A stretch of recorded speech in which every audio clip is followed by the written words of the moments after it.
Hey, everybody, a very good morning, good afternoon, or good evening to you, depending upon where in the world you're joining us from.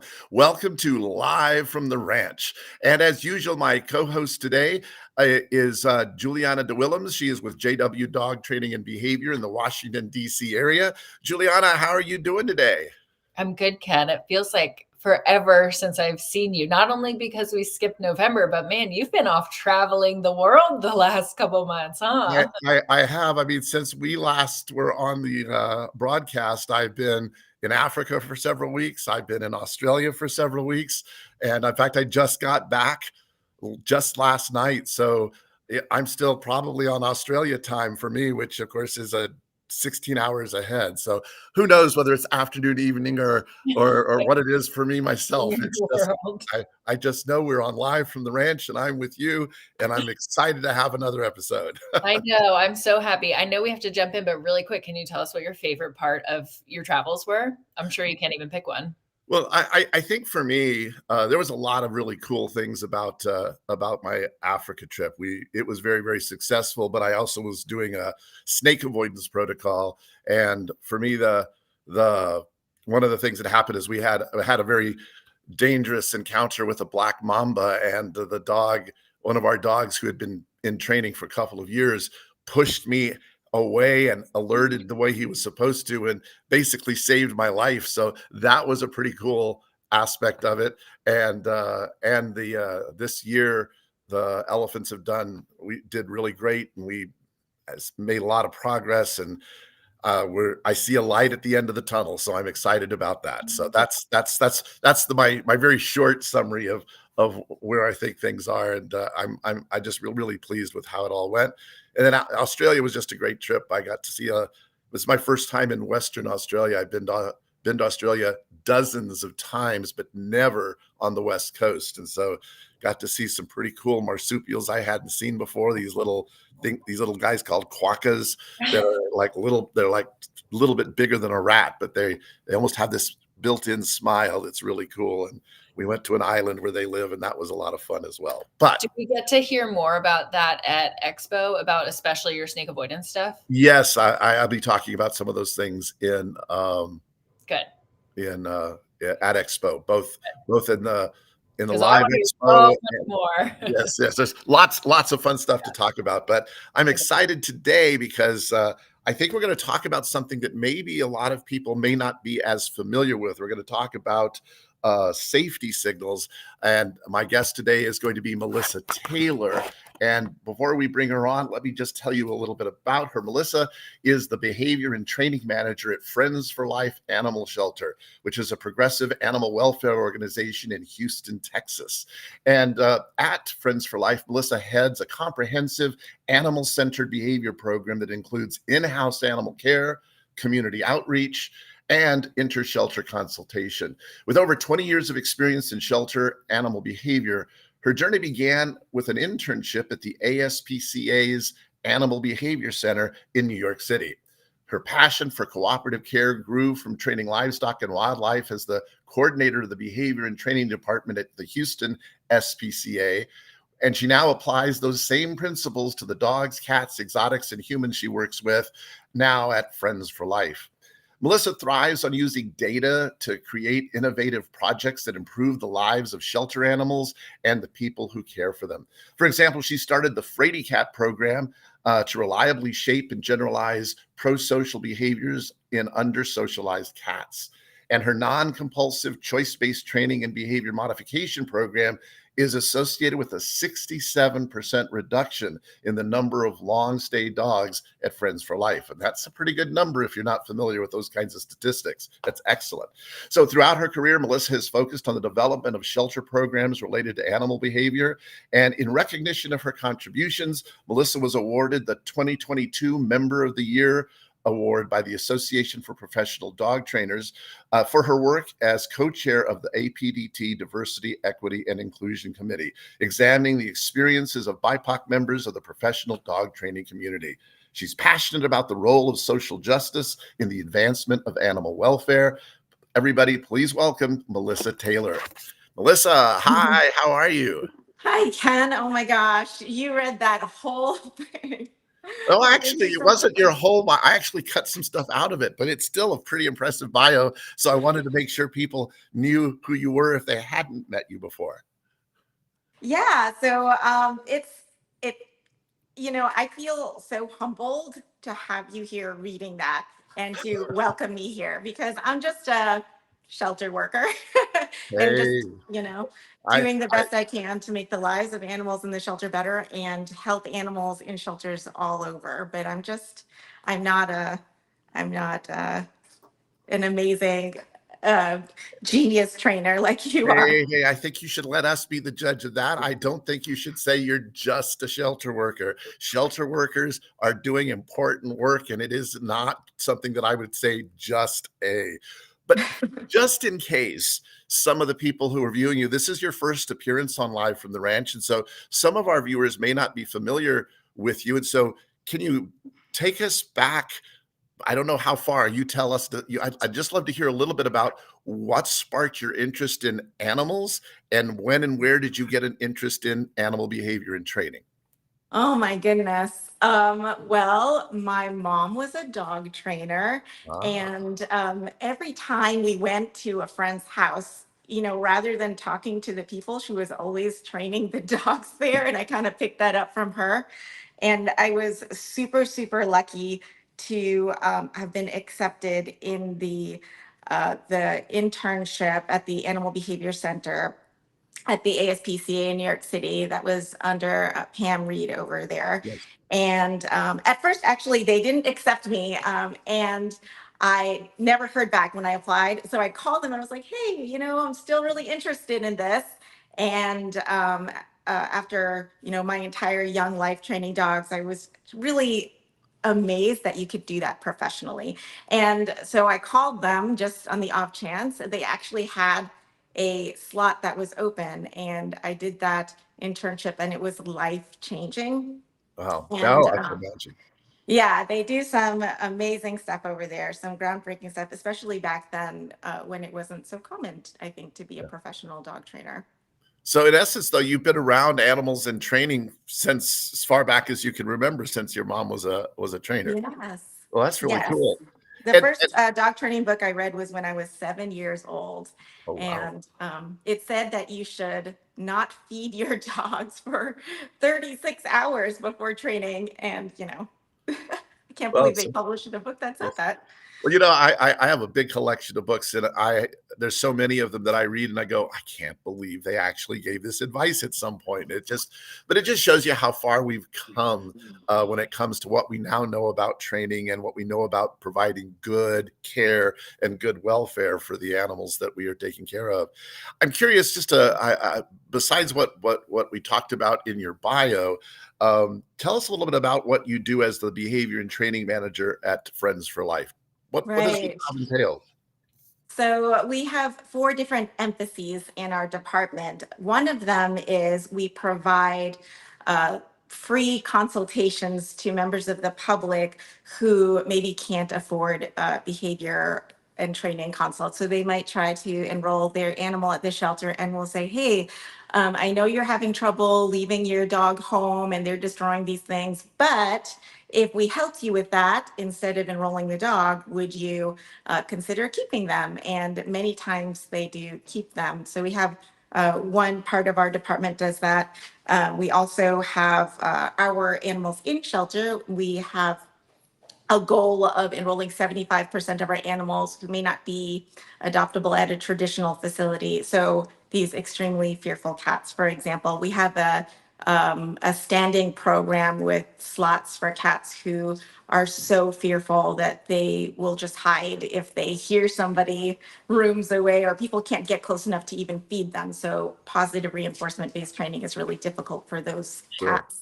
And then we also have an outreach department, which means that we collaborate with other shelters. So, for example, you'd be surprised, you just came back from Australia. We have many, many shelters in Australia that have an issue with fearful cats because they're not able to they can't humanely euthanize them, so they have to figure out a way to somehow get them out, either whether through adoption or through a working cat program or something. But it's so different in Australia from here because they have these huge challenges that we don't have. At least shelters can humanely euthanize these cats that can suffer in the shelter. But otherwise, in Australia, if there's no way of getting them out, they're just warehousing them. So our outreach program is huge. So That's great. That's excellent. I think you mentioned 3 of the emphasis. Did you have a 4th one that you're involved in? yes, yes, we do. And I'm it's missing from my mind right now. Oh, yes, it's our behavior volunteer program. Sorry, I'm Oh, so okay. nervous. So our behavior volunteer program is, I don't even know how I could forget this because it actually grew up from the lack of trainers that I could refer to here in the Houston community, especially with cats. So this started in 2011 when I first had a behavior volunteer crew. So the goal of that is to have our volunteers who are starting with little to no experience with animals learn the basics in shelter animal behavior. So they learn about enrichment, they learn about body language and learning theory and mechanical skills in training. And then they go out and they can become certified professional dog trainers, or they can become behavior consultants. And so they can help us provide the assistance in our community outreach program. And we can also have them work with our animals in shelter. So it's a win-win situation. They get the education here. We don't charge for that. And then they also help our animals over here because we don't have the money to pay for staff behavior consultants. So we kind of create them ourselves. Well, that's great. That sounds like a great and very comprehensive program that sort of deals with things that you need to deal with in the shelter community from a couple of different levels. So that's excellent. Well, because this particular episode is focusing on something called safety signals, it's not something that I think a lot of people have probably heard about. And so why don't you tell us a little bit about what are safety signals? Why are they important? How do you use them? Tell us a little bit about what they Yes. are. I'm sure that when I tell you guys about safety signals that you are going to realize that you're using them in your practice. I first learned about safety signals when I was in my internship at the A way back in the day from Pam. And I started using them at first when I was working with dogs who couldn't be left home alone without being destructive. And I started to, if people had to leave their animals home alone, if they had to leave their dogs home alone, and usually our recommendation is to, avoid the stressor, whatever's causing them distress. But if they couldn't do that, then while they were working on the dog, I had them, play some music while they were working on desensitizing their dog to absences. And it turns out that this is a safety signal, which is it's a stimulus that inhibits a fear response or signs of distress in the presence of a conditioned fear stimulus. So, for example, if you're leaving a dog home and that causes them distress, then you can teach them, you can show them a safety signal that is paired with below threshold absences. And then when you expose them to that stimulus at the same time as departures, it'll inhibit that fear responding.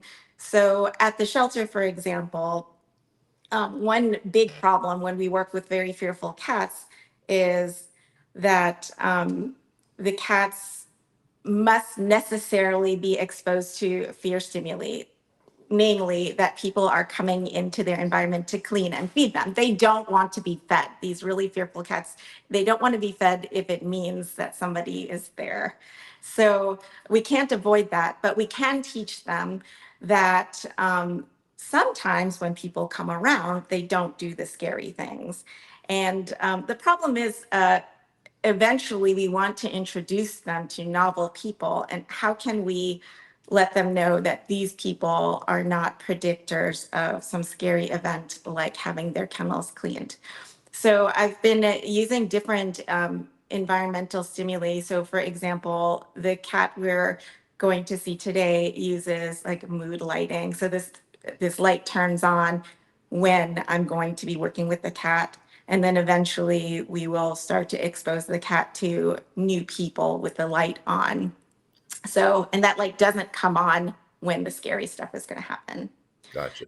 And so just to be clear, I'm assuming everybody's following, but just in case, so the safety signal is something that we as people, as trainers do to let the animal know that we're coming in or we're going to be around you and nothing bad is going to happen. I'm not going to catch you. I'm not going to do anything scary with you. Right? Is that what you're saying? Right. Yes. So, so what makes a safety signal function the way it does is it happens. So in the beginning, in safety signal training, it only happens when the scary event's not going to happen. So, so for example, in the old school experiments, you would have a warning cue or, that would precede, say, a foot shock or something noxious like that. And then when the foot shock was about to be over, you would have a safety signal come on, you know, maybe a light or a tone, and then the foot shock would go away. So it would predict that something, that the, you know, the noxious stimulus was going to go away. And it worked that way because it works for us because we can't avoid exposing the animals to stressors sometimes. Like we're going to see a dog who had issues being handled for medical reasons. Actually, couldn't handle him for very, very simple things like putting his equipment on. And so, you know, the safety signal let him know, okay, we're going to reach for you, we're going to touch you, but we're not going to do the scary thing. And so do you teach that signal in conjunction with when you're doing something aversive, handling or whatever, and then right as you finish, you do whatever the signal is and then move on and do something else so they begin to realize that that signal means this has stopped? Or do you do it in another way? How do you first introduce the signal? Yeah, so the signal should happen in the beginning because we want them to know, okay, your conditioned fear stimulus is going to is going to be present, but not in conjunction with the actual aversive event.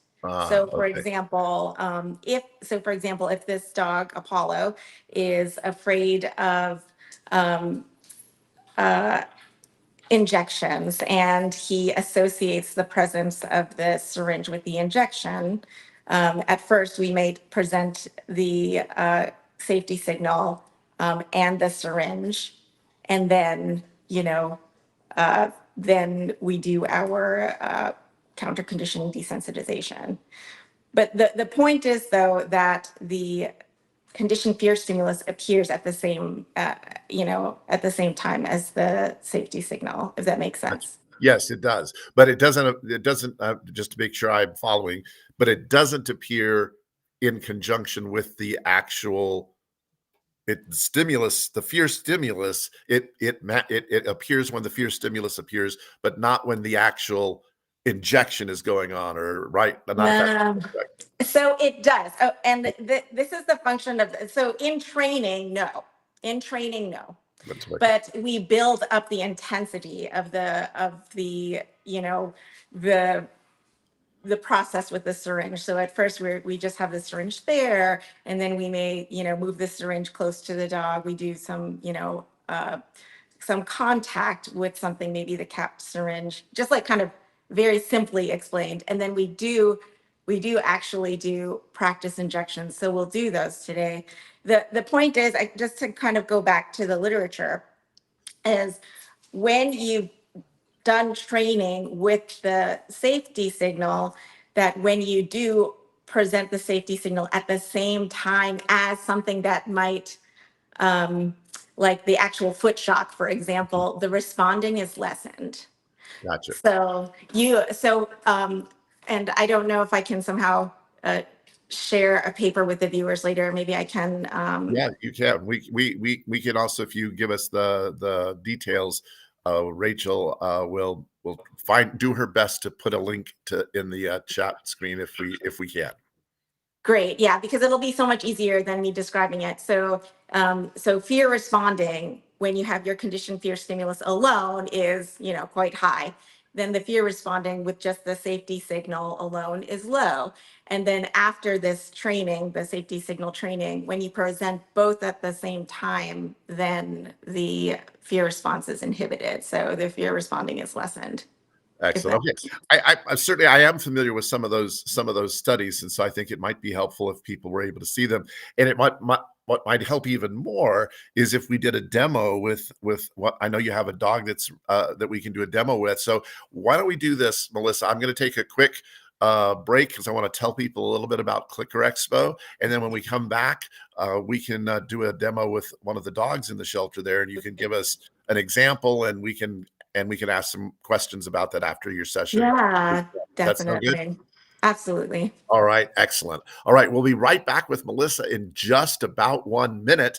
But in the meantime, I'd like to talk to you a little bit about Clicker Expo. So whether you're an animal trainer or a training enthusiast, you absolutely have to experience our Clicker Expo conferences. They are not to be missed. And we have 2 Clicker Expo conferences coming up. We have Clicker Expo Live, which is our virtual conference in January, or we have Clicker Expo Chicago, which is our in-person conference, which is taking place in March. And what's great about them is they each feature 2 completely different programs. And as a side note, Melissa is actually going to be presenting at both of those conferences, and she'll actually be doing a presentation about safety signals in Chicago. So we hope you'll come and see us there. So secure your spot today at clickerexpo.clickertraining.com. So that's what I wanted to say about Clicker Expo. Let's go ahead and rejoin Melissa again and see if we can talk a little bit about what you're going to do and who you're going to be doing it with. I know you said you have a Apollo. Oh, there you are. I see. Yeah. I see it. This is Apollo, and this is Nia. And Nia is our, I don't think you have to get down. So Nia is our animal care and enrichment manager, and she is the main trainer for Apollo. So I do not train Apollo. I'm actually going to be kind of the stranger handler here. So it'll be really interesting to see how he responds. But Nia's going to first show us how she uses safety signals in his training. So the first safety signal is this mat. So, it's like shelter loved. Excuse me.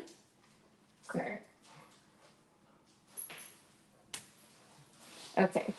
And Nia also uses a lot of auditory safety signals in the form of some verbals, right? Yes.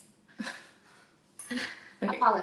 So Nia's, are you going to show us just kind of maintenance Yes. training for exams? Yes. So we are going to practice an ear exam, a paw exam, and a blood draw and a vaccination. Here, you can't really see her face. And he didn't quite. You just laid on the scene. Here we go. So first, I'm going to give him the option to have the snuffle mat. He can opt out instead to get his free treats from the snuffle mat. Okay. Sorry, at any time. So, and he also knows that I have all the tools to do these types of exams right here. Okay, can you tell us what we're seeing? Because I don't know how well they can see. So we Can't really have, see your face. Sorry. we have his vaccination, which will be going in between his shoulder blades. And then we have a butterfly needle and a syringe to draw blood with. And then we have his least favorite, but definitely necessary, eardrops. Just trying to get you all in there. Alrighty. So, and we also have what we call usually the bucket, or it's just it's a bowl that we use every time we train this. And has some of his favorite treats in here, but he'll also work for pretty much anything. So since he's been laying like that for a while, I'm gonna go ahead and reward him. Good. In the beginning, we had to start training this by counter conditioning me reaching towards him. So we're gonna just shoulder. So you're showing stuff that you've already trained him. Yes. Oh, sorry, I didn't mean to interrupt you. Oh, good. Yes, so he's already really used to this. So he's just gonna pretend like he's on his day one. Shoulder. Good.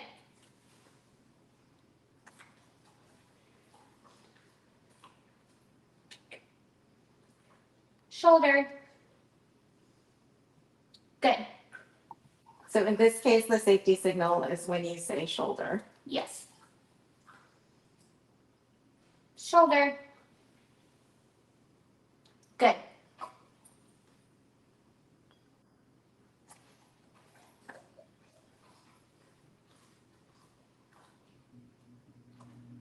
Shoulder.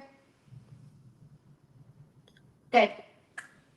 Well, it just goes to show that it makes sense to kind of start, a little bit back from where you were. Right. Shoulder. Good. So just to give you some background, Apollo is 7 years old.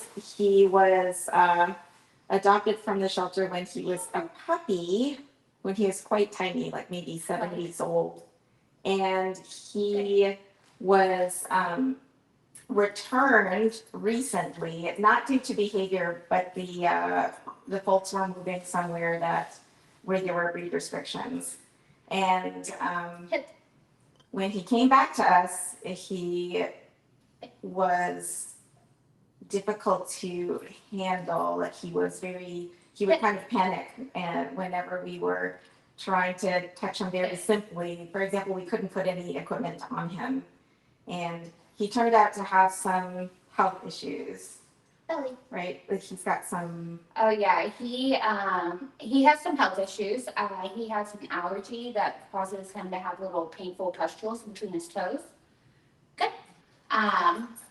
And he also gets infections quite often. Shoulder. May I ask a question? Yes. I just wanted to make sure it wasn't going to scare him. How long have you been training him on the shoulder cue, the shoulder fear, safety signal? Well, I've been training him cooperative care for a little over 2 years now, but I say it took about a week of practicing for him to keep his eyes completely on the treats and for him to, know that that's what's going on. Good. I just wondered how long. That's helpful to know. He's clearly doing very, very well. Do you want to? What do you usually do when you practice your maintenance co-op care? So we also do practice pokes for the blood draws. We also, what do you mean? Yeah, like Yes, okay. And we practice putting eardrops in. We won't actually be putting eardrops in today because he just had a treatment yesterday. And we practice lifting up his legs and looking at his paws. So whenever I look at his paw, I'm going to give a few different safety signals as I move down his leg. Okay. So it's to look at his paws, and his front paws are his most sensitive. I'm going to say shoulder. Then I'm going to let him know that I'm going to be moving down. Leg. Feet. Lift. Toes. Good. Wow. I'm just pretty amazed because it's a very different kind of situation from different kind of situation from where you would normally be doing this. And then I'm gonna do his other one, but since he's laying on his side, I have to start from a different area of him. So I can go chest, leg, foot, toes. Very nice. Good. And then for his vaccines, which he's just the champ at, I would, Maybe we can give you a bit of a break because I Yes. just have a couple questions. okay.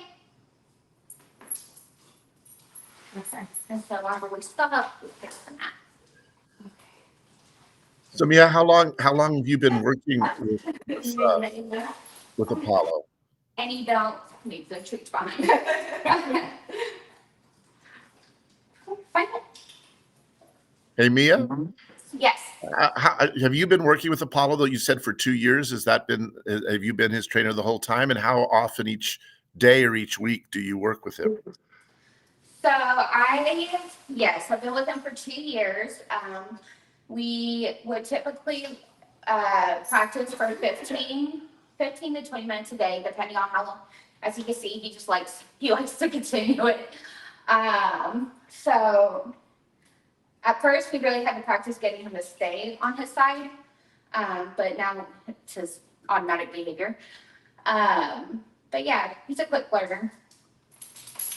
What do you think about, if you're preparing him for, for the doctor to visit with him because the doctor doesn't actually handle him? So for example,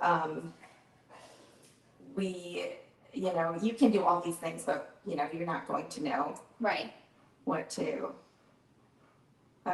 look for because you're not the vet. Right. So we would start with him, receive all his safety signals and him opting in. And then we would start with me giving the safety signal and me touching him first. And then we would mark it. And then I would do the safety signal again, and we would touch him at the same time. I'd mark it, we'd pull away at the same time. And then we would do the safety signal again, touch them together. And then at that point, the vet or the doctor should be able to move and look for whoever vets look for. And I will mark it, say good, and we pull away at the same time. So can I ask, I assume then that there has to be a really good level of communication between you and the vet and work together really closely so that Apollo is comfortable and you're comfortable with what the vet's going to do. Yes, definitely. Of course, before we enter a room, I would definitely discuss that with the vet and create a plan. If there, if something pops up and he just feels like he needs to feel a little bit deeper, I would mark him as it's happening. That way, the aversive isn't so, aversive. And, we're able to talk. He's fine with talking. So yeah. Yeah, and also imagine that you're going to practice with him. You're not going to practice with him on your own and then immediately go to practicing with the vet. No. Yeah, so that's important. No, you would start with close friends, and then you would move up to semi-friends, and then move up to the stranger. He's like, I'm here, I'm doing things. Sorry. Well, do you think that I could try being your fake vet? Yes. Alrighty, so you ready? Okay. Hello.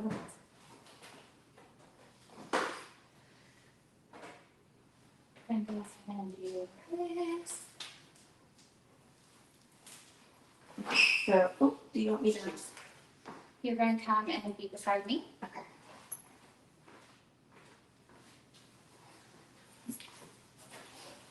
Okay, so if I were the vet, I suppose that I would have discussed with you a little bit about what I wanted to.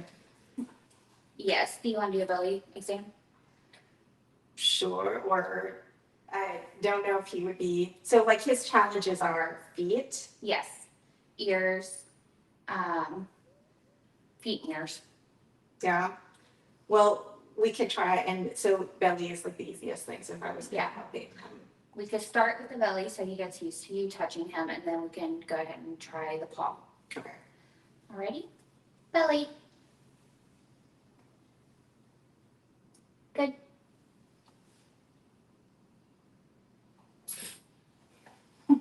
He's making this cute sound whenever he takes the food. Belly. Right. You tell me when you're ready for me. Good. I think this next one we can go ahead and do together. Okay. Am I too far? I think you should scoot up just a little bit. Okay. Okay. I'm gonna go ahead and reward him for him staying in position while we move. Belly. Good.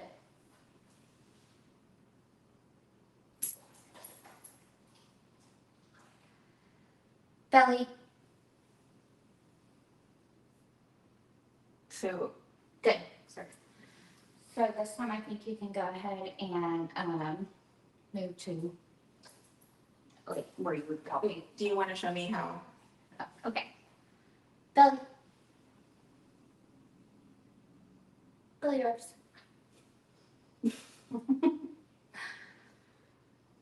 Good. He likes that one. Okay. All right. Ready? Yeah.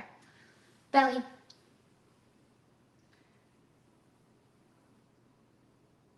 Good.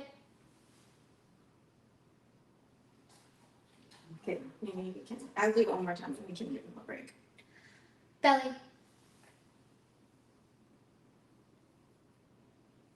Good.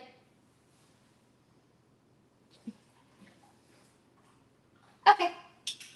It's a lot. Okay. There you go. So on the snuffle mat, you got the same. I have the same thing. Yeah. Okay. I really love how relaxed he is and how how well he participates. I also really appreciate the communication that you're using with, of course, Melissa is not your vet, but the way you would talk to the vet is really, really nice. I would love to give him a break, and actually maybe we could take some questions, Melissa. I'm gonna actually have Juliana join us right now because she often has great questions herself. So before we go to any questions that we might have come in, I thought I'd check and see if Juliana, if there was anything you wanted to ask. I have a bunch of questions, and the group has questions, and I can get to a few quick ones of theirs. How long did it take Apollo to associate the mat as a safety signal, would you say? I would say that it took him just like a few days. He was really quick with associating the mat. Yes. Sorry. It's a safety signal. And plus he really likes blankets, so that was a huge plus. I think it's such a hard question. Like if I were gonna think about that for animals that I like, I'm pointing this way because that's where the cats are, where I'll show you guys in a bit. And I can't tell you exactly when they know that it's a safety signal because if we are exposing them to fear stimuli like people in the room, they're not going to show. Like I'm very careful to expose them at a level where I don't think that they will show fear-related behavior. So they're not going to run away. And I don't, like I can tell, I'm sure that when you put it down and then Apollo is like ready to work. And you can see actually, I didn't get to talk about this when we were just talking about safety signals, that there are other signals at work. Even if Mia is not cueing Apollo to lie down, he's lying down. So I think that it's difficult to know when. Yeah, because of the other safety signals at work, it's hard to know when you get caught onto the blanket. Well, also because you're exposing him at such a low level, Right. But we also know that he doesn't show, like he's no longer uh, giving people difficulty when they do have to put drops in his ears or look at his feet. So they have to look at his feet really frequently because he gets pustules in them. So that used to be very difficult to achieve, but they couldn't even touch them before. So I'm sorry, I'm just trying to give you a real answer. And I think the real answer is, I don't know. But I mean, we do know when they show conditioned responses to the stimuli, like if you turn the light on and the cat's like, "Brr," they come out with their tail up. Or, you know, if you put the mat down and he lies down, or, you know, he looks like he's ready to work. Right. But can I assume that when Mia suggested what a couple of weeks, I would assume that was when you perhaps started seeing some relaxed behavior from him and some changes. That may not have been that he completely knew it was a safety signal, but you certainly are able to suggest that you've seen some changes in his response. Yes, and we'd have to probably look back. Or do you know, when did you start to see that he was more relaxed about being handled? I think that would take, I think I would have to look back. It's been a while. One of the biggest signs that he is fully relaxed is when he stops lifting his paw to let it drop. And when he's able to just stay focused on treats also, without worrying about what's going on in the environment around him. So was there a time that he was doing his, so basically what Mia is saying is when he's lying down and he kind of picks his paw like this, Yes. right? So you would say that you stop, or you see that less often. Yeah, I see that way less often. It might be within the first 10 seconds of a session if it's been a minute since we practiced, but other than that, he's totally relaxed. All right. Juliana, you had to take one more question? Let's see if we can take a quick question because we don't have time if we're going to get to the cat demonstration. Oh, we had so many other things that he wanted to do. Apollo wanted to give some blood for you guys, but. Well, we can do that as well. We just may run out of time for the cat. I mean, I don't know. So you let me know what you'd like to do, Melissa. I'm happy to keep working with Apollo. He's looking wonderful, and I think we're seeing a lot of really good stuff from him. So you simulate it. Oh yeah, we can. She says we can do it really quick. Okay? Sounds good. Well, let's quit asking questions and we'll just watch Melissa. We'll change the screen and let everybody watch Melissa. Okay. All righty. Here we go. Ready.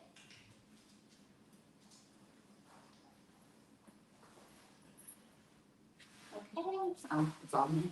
All right. There you go. And actually, can I have your assistance with the Inhibition? Sure. Okay. All right. What do you want me to do? Apollo.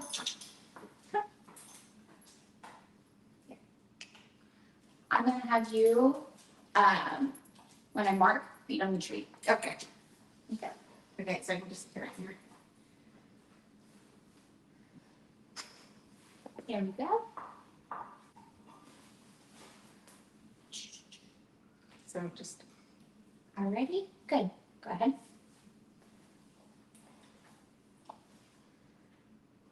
Hips. Leg. Squeeze. Good. He's picking this off. Yes. Melissa and me, I just wanted to let you know that because of the positioning of the camera, all you're seeing is the top of his muzzle. We're seeing a lot of stuff. Oh, thank you. Okay, let's just go ahead and reset him then. Okay. Oh, I didn't have the trees. Thank you. Oh my goodness. Sorry, we should have been looking up there. Okay. How's that? Now we see him all. We see his whole. That's Yeah, great. you might just, not see our heads, but that's okay. I don't think our heads are doing anything. Good. Ready?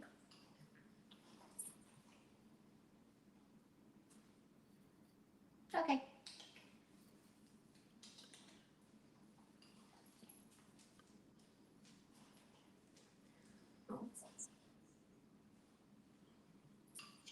Here you go.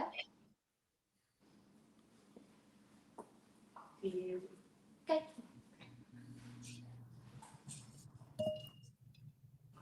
Hip. Leg. Squeeze. Hook.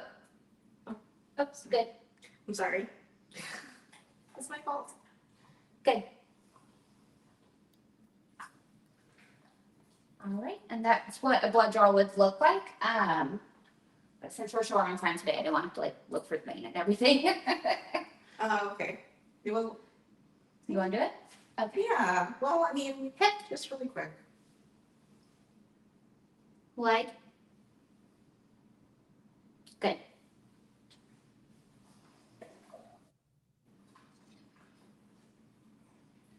Hip.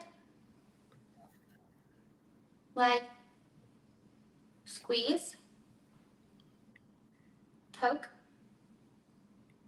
Good.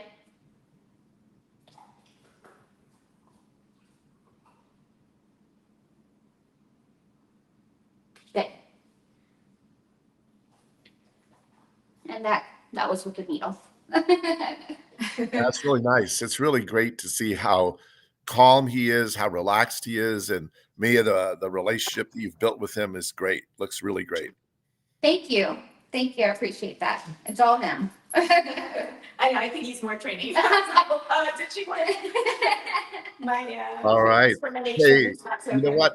what? We'd like, we probably, if you still you think you have some time to show us the work with the cat, we Yes. could take a quick little break, let you go set up in the other room, and then we'll be back with you in just a few minutes. Melissa, does that sound good?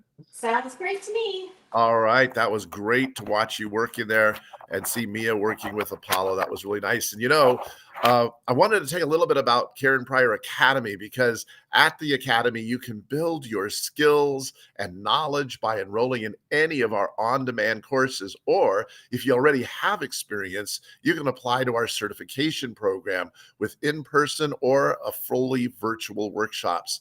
Learn more at KarenPryorAcademy.com. Once again, on the screen, you can see a lot of the different locations, and these are just locations that are coming up in the not too distant future. We really would love for more people to become involved in Karen Pryor Academy, and you can, as I said before, you can find out more at KarenPryorAcademy.com. All right, we're going to go back and join Melissa. She's going to move to another room. And I know that she told us before we went on the air that this is a cat whose biggest fear is just of people and strangers. And so whether we actually see the cat or not probably remains to be seen. But Melissa, we are seeing you now, and you can tell us a little bit about what you're going to do or what you're going to try to do. Sure. Okay, let's see. Well, so basically we're here in the back of the shelter, and regular visitors don't get to come back here. And we are going to be working on a cat from our Freddy cat program. And her name is Bam. I was getting a little nervous because I was like, I don't see her. And so our Freddy cat program, like I mentioned earlier, is for cats who have no history of prosocial behaviors with people.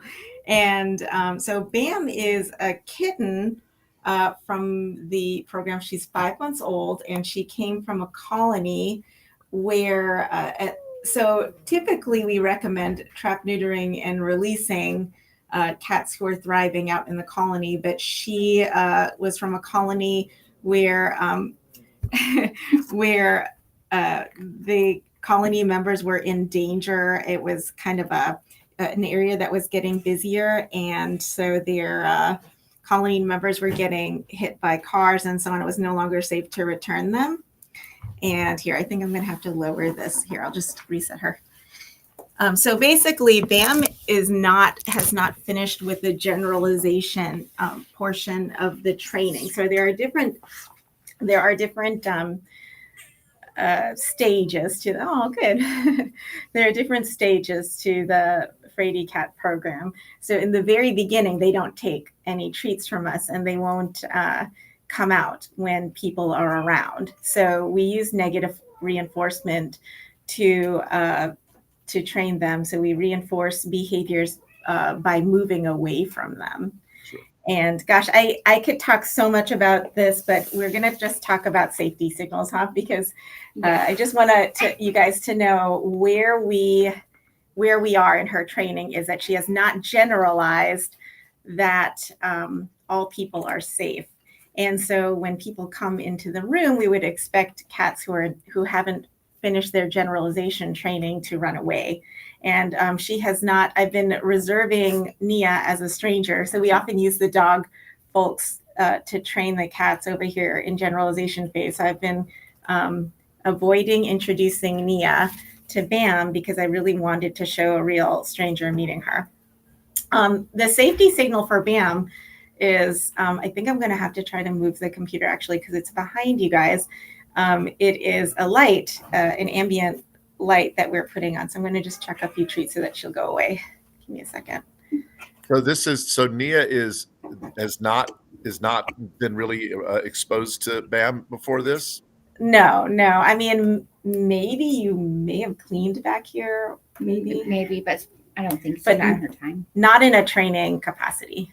So are you surprised that Bam is coming in and being as close to Nia as she is, or is that not surprising to you? Yeah, so I am not super surprised, but I'm just relieved because there's a lot of things that we do to help with safety learning in the Freddy cats because they're pretty wild. Unlike Apollo, who had been around humans most of his life, these guys had not been touched before coming to Friends for Life. And we train them at night, so most of the time after 5 o'clock. And we also do, we have our cat volunteers come and train after 7 o'clock sometimes. So there's usually nobody around. So when I thought about the show being on in the middle of the day over here, we started at 3. So I was like, oh my gosh, hopefully.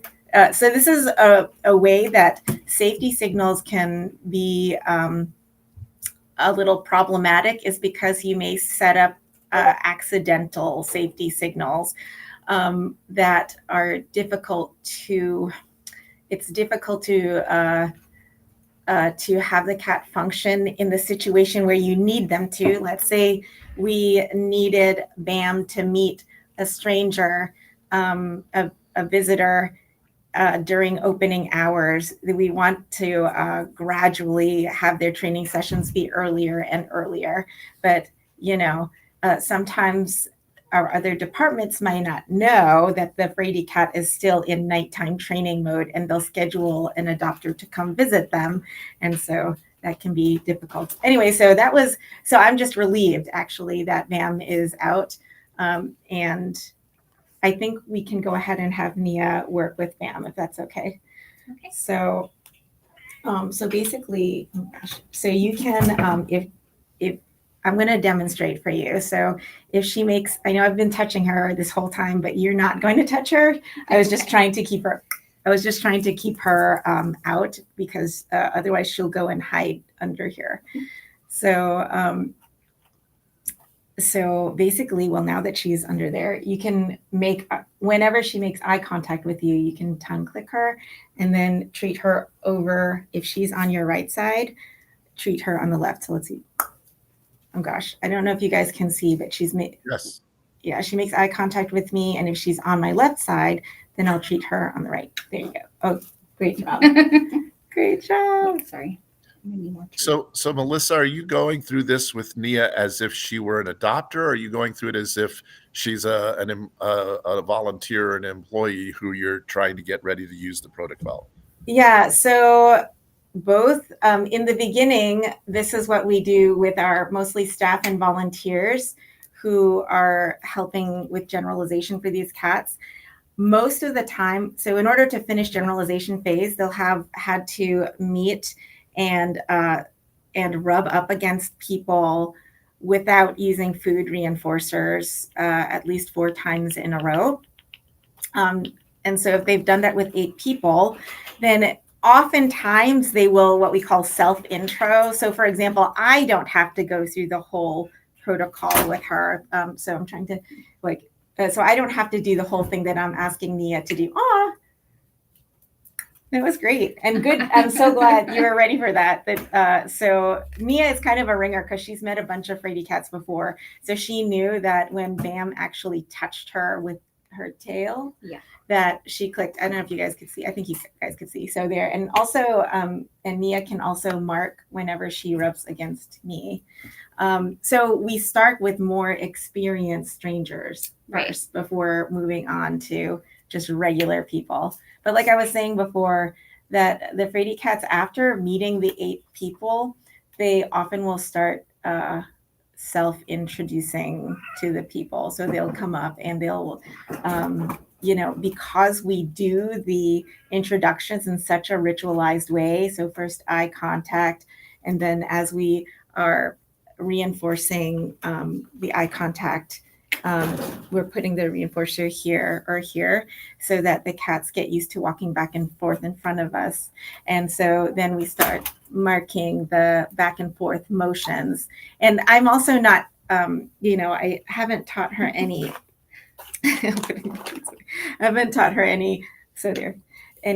verbal cues or anything. So just as we keep doing this in the same order over and over, the cat learns the order of events.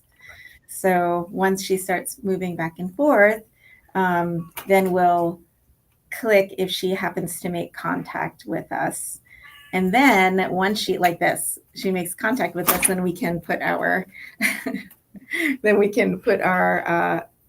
so she'll make eye contact with us and we'll put our hand over to the side. And then when she makes contact with her hand, then we'll click and treat. So hope that's making you guys. Would you say that it seems like there's like 3 or 4 things that are really taking place here? You've got the positive reinforcement, you've got the ritualization of the routine, and you have the safety signal on. All of those things are going on at the same time, right? Yes, and that's the other thing is the very ritualized nature of the introduction is, that acts as a safety signal too, right? Because we can't control everything at the shelter that's going on. So there are going to be people here cleaning. There are going to be volunteers here that, may be curious and peek in at the kittens, or they're super cute. People are going to want to know, is this really a feral kitten? And they're going to want to try to touch them. And when because we do everything in order, it predicts safety for the kittens. So they are successful 100% of the time. And I keep saying kitten because Bam's a kitten, but we work with cats of all ages. So we've had Freddies up to 16, 17 years of age. Oh, here. Okay. I don't know if we have time. I'm rushing a little bit because I want to make sure that we have time, but I don't know if we have time for Nia to see if Bam will actually. Hello. I'm not sure what happened there. I think we may have lost Melissa temporarily, or did we lose me? Am I still there? Hi. Yes, we're still here. We're both still here, but we lost. Okay. I thought for a minute, maybe I was gone because I didn't see you. I didn't see you. Well, if she joins us again, that's great. I was going to go ahead and let the broadcast run a little bit long, but I was really fascinating to see. But I realized, of course, although we were talking about safety signals, I really feel like the ritualized nature of the order that she does things in, and of course, the use of positive reinforcement, we're all contributing to the success of that session, don't you think? Totally. I think it was very predictable. And I think it's so helpful when people determine these protocols that they can be consistent about, because that consistency just helps animals be successful so much. Oh, absolutely. And there's Melissa. Hi. Hi. We lost you for a minute there. I was going to say, though, as you were preparing us for the broadcast, you suggested that you weren't even sure that we would get to see the cat. But boy, Bam was very, very much engaged. And you wouldn't have even thought it was a cat that was afraid for the most part because she was so engaged with you. Yes, it's actually one of the challenges when we adopt our Freddy cats, because they act. So we are actually, we train the specific behaviors of rubbing and bunting using shaping. So it's not just counter conditioning and desensitization. So when they're rubbing and bunting on somebody, the person thinks, oh, this cat can't be a fearful cat. So we have a lot of coaching for adopters to let them know that there's really training involved, because our worst fear, oh my goodness, she's looking really good with Nia. I just want to take a quick chance. If you, I don't know if you guys can see, but there's the light over there. Oh, okay. Can you see it? So it's a light that turns on, kind of like if you were going to do a broadcast and you turn the light on that we're live. So it's like, it's time for an intro. Oh, good. So that's one of the safety signals, because people, it's attached, it's a smart light, so you can have Alexa tell the light to turn on when you're not in the room. So it's a predictor that you're going to come into the room. So Oh, that's good. That's really good. So I don't know. Now we can see Nia, and we can see Bam. Okay, great. So I don't know if you have a minute, Nia, do you think? Or you guys can ask questions too if you want. Well, this is great. I think we're running out of time, but I'm going to suggest we keep going for at least a few more minutes, because I think people will be really interested in seeing this progress and be able to see Nia and Bam together. Bam was just lying there. Okay, so basically, is she still making eye contact with you? Okay, sorry, I had to run out of the room and I came back. Oh, good. So when she makes eye contact with you, the next time, because she has been making contact with you, when she makes eye contact only, then you put your hand out to the side. Okay. So if she's on your right side, you put your hand out to the left side. Okay. Oh, oh, so yeah, that's okay. Sorry. And so, okay, you can go ahead and give her a treat. She's looking kind of done. We can try one more time. So she makes here, let me try to show you guys. Oh, it's not showing. It's not, no, I think it's showing. Okay. I think. Yeah, I can see. We can see. Oh, so you can see her got a little bit scared. Okay. So if she makes eye contact, then you hold your hand out like this. Good. And yeah, thanks for clicking for me. Okay. So let's see. So Let's see. She doesn't usually lie down, so she might just be done. she's watching herself. She's watching her. She's looking at us or looking at the camera, so that's great. Yeah, no, she's looking good. I mean, you know, a lot of the cats were afraid of the cameras when they were afraid of the laptops, and so it's really nice to have her be able to look at it and be okay. Yeah. While we're watching this last few minutes, Juliana, were there any questions that you thought might be appropriate to bring up at this point? Yeah, I'm curious how you determine which safety signal to use for each individual animal. Yeah, so it really depends on where they are at the shelter. So for example, I was having some trouble with some cats in one of our rooms, because sometimes I use like an auditory safety signal for the cats, like I have like a white noise sound play, and there's a lot of reasons why that's not good, but we don't have time to go into it. But we had a fan. Oh, thanks for asking for pets. We had a fan going off, so when I had the brown noise playing on my phone, I don't know how distinct it was, right? But I know that the cats can see this light because they orient to it in the room. It might not affect the light that much, but I hope that answers the question. Yeah, definitely. And Doggone Special is wondering, would you say that the safety signal is in essence a predictor? Yeah, so it predicts, when in the presence of, all right, so like if you play the safety signal, or if you present the safety signal at the same time as like a stranger is around, the stranger is not, the safety signal predicts that the stranger is going to kind of behave in a way that's not so scary. So yeah, definitely, it's a predictor.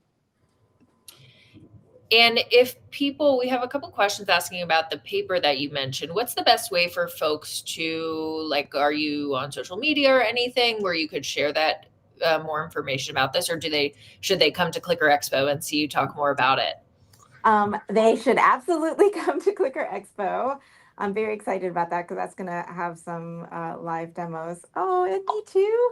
And also, she's just looking at me to ask me to stick my hand out.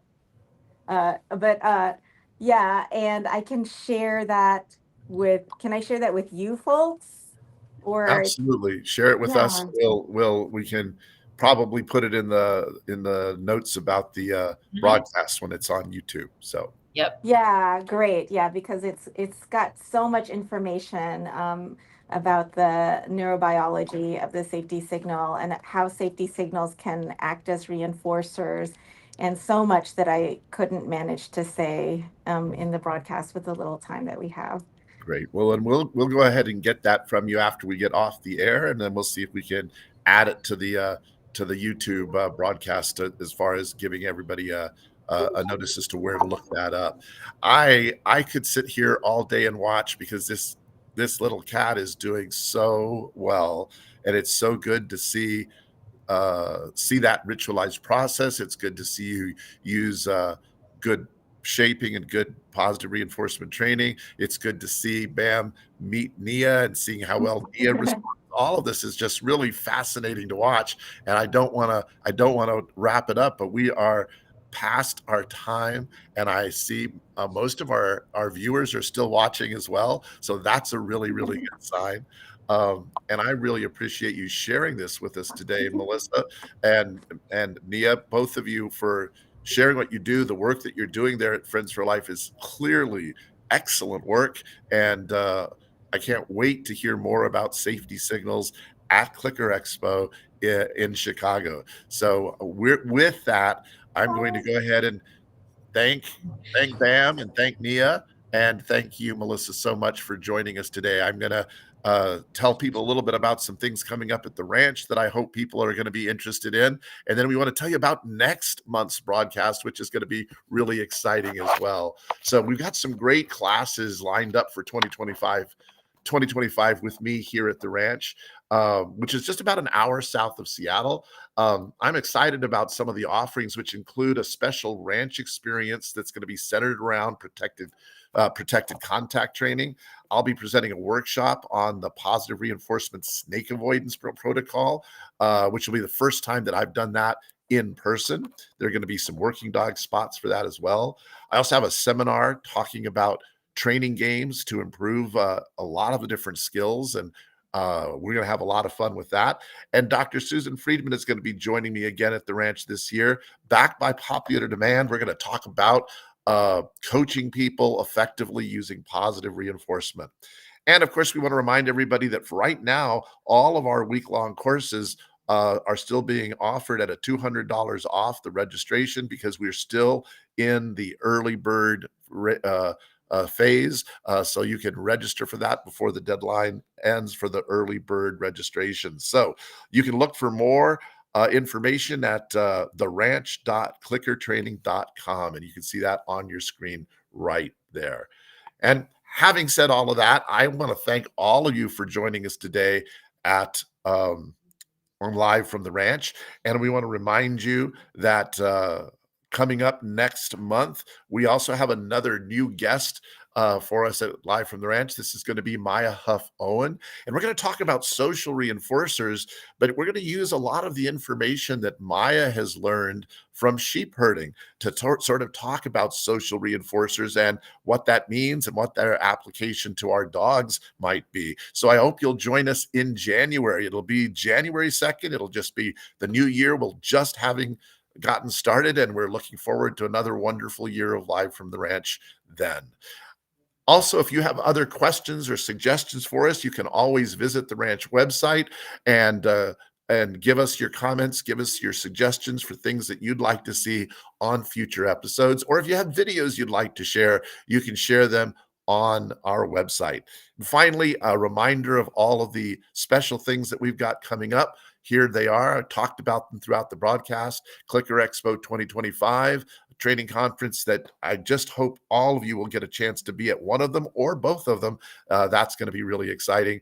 We always have our certified training partner, KPA Dog Trainer Professional Program, and some of our other KPA courses. You can find out more at KarenPryorAcademy.com. And of course, I would love to see some of you visit me here at the ranch sometime in 2025. Thank you all for joining us today. I really appreciate being able to share with you Melissa Taylor and her work at Friends for Life. I think it's great to hear about what's going on. And I hope you'll come to Clicker Expo in Chicago and learn more about safety signals. And Melissa will also be doing a presentation at Clicker Expo Live in January. That's it for today. I'm sorry we went overtime, but I think we saw some really cool stuff, and I hope you all enjoyed it. Happy training, and bye-bye. We'll see you next month.